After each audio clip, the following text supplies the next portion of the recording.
এ মেয়েটা আমার হলে আমার অনুভূতি কি হতো, আপনার মেয়ে হলে আপনার অনুভূতি কি হতো। পশুরা তো ওই সমস্ত জ্ঞান রাখে না। এদেরকে আল্লাহর কোরআনের ভাষায় বলা হয়েছে বালহুম আদাল্লু, এরা পশুর চেয়ে নিকৃষ্ট। আসলে সেই আচরণই তারা করেছে। মেয়েটার উপর জুলুম করলো, বাবাকেও খুন করলো।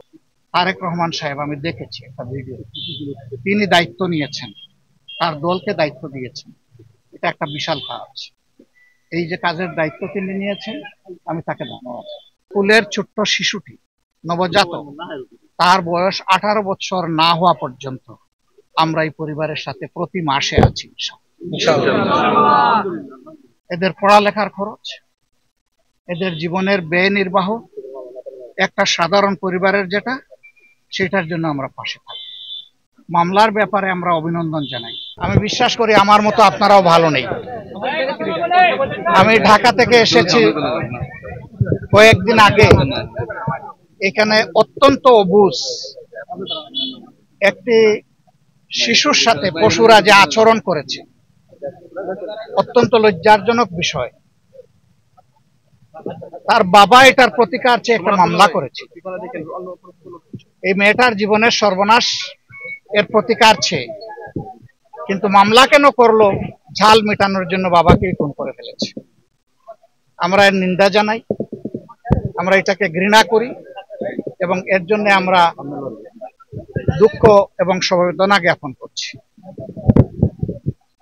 আমি জিজ্ঞেস করেছিলাম যাকে খুন করা হয়েছে তার স্ত্রীকে, ওনার নাম তো মন্টু রায় নাকি, হ্যাঁ, মন্টু দাস। ওনার স্ত্রীকে জিজ্ঞেস করেছিলাম যে উনি কি করতেন। বললেন যে উনি মুদির দোকানের কর্মচারী ছিলেন।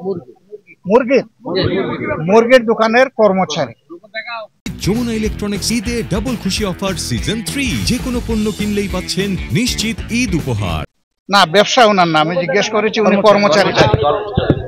একটা মুরগির দোকানের কর্মচারী, তিনি কতটুকুই বা আয় রোজগার করতেন এটা আপনারা বুঝতে পারছেন। তারপরেও তাদের সুখের সংসার ছিল, আয় যাই হোক, কিন্তু সেই সংসারটাকে একদম শেষ করে দিল, তছনছ করে দিল। আমরা মানবিক দায়িত্বের জায়গা থেকে এখানে এসেছি, আমরা তাদেরকে সম্মান দেখাতে এসেছি। এই জন্য আমরা খুবই দুঃখিত। ঘরের ভিতরে আমরা আপনাদের অনেককে ঢুকতে দিতে পারিনি। আপনারা লক্ষ্য করেছেন আমার কিছু ঘনিষ্ঠ সহকর্মী ঢুকেছিলেন, একটা পর্যায়ে আমরা তাদেরকে অনুরোধ করে বাইরে দিয়ে দিয়েছি, কারণ আমাদের কাছে মা বোনদের ইজ্জতের মূল্য অত্যন্ত বেশি। আমি চাই নাই যে ওই মেয়েটা, যে মেয়েটা মজলুম, তার মুখকে দেখুন। এই মেয়েটা আমার হলে আমার অনুভূতি কি হতো, আপনার মেয়ে হলে আপনার অনুভূতি কি হতো। পশুরা তো ওই সমস্ত জ্ঞান রাখে না। এদেরকে আল্লাহর কোরআনের ভাষায় বলা হয়েছে বালহুম আদাল্লু, এরা পশুর চেয়ে নিকৃষ্ট। আসলে সেই আচরণই তারা করেছে। মেয়েটার উপর জুলুম করলো, বাবাকেও খুন করলো, একটা পরিবারকে একদম ধ্বংস করে দিল। আমরা তাদেরকে আশ্বস্ত করেছি যে আমরা তাদের পাশে থাকব। আমি কুটে কুটে জিজ্ঞেস করেছি এ পর্যন্ত কে কে তাদেরকে সহানুভূতি দেখাতে এসেছেন। তারা সবগুলা খুলে বলেছেন। যারাই সহানুভূতি এবং দেখিয়েছেন, সাহায্য করেছেন, আমি তাদের সকলকে ধন্যবাদ জানাই, অভিনন্দন জানাই এবং কৃতজ্ঞতা আদায় করি। সামাজিকভাবে এইভাবে যদি সবাই আমরা মজলুমের পাশে ছুটে আসি, তাহলে আলহামদুলিল্লাহ আমরা আশা করি যে মজলুমরা শক্তি পাবে এবং জালিমরা ভয় পাবে। জালিমদেরকে ভয় দেখাতে হবে, তাদের শাস্তি নিশ্চিত করতে হবে এবং দ্রুত শাস্তি নিশ্চিত করতে হবে। আর মজলুমের পাশে শক্ত হয়ে দাঁড়াতে হবে এই অনুভূতি নিয়ে যে সেই মজলুম ব্যক্তিটি আমিও হতে পারতাম।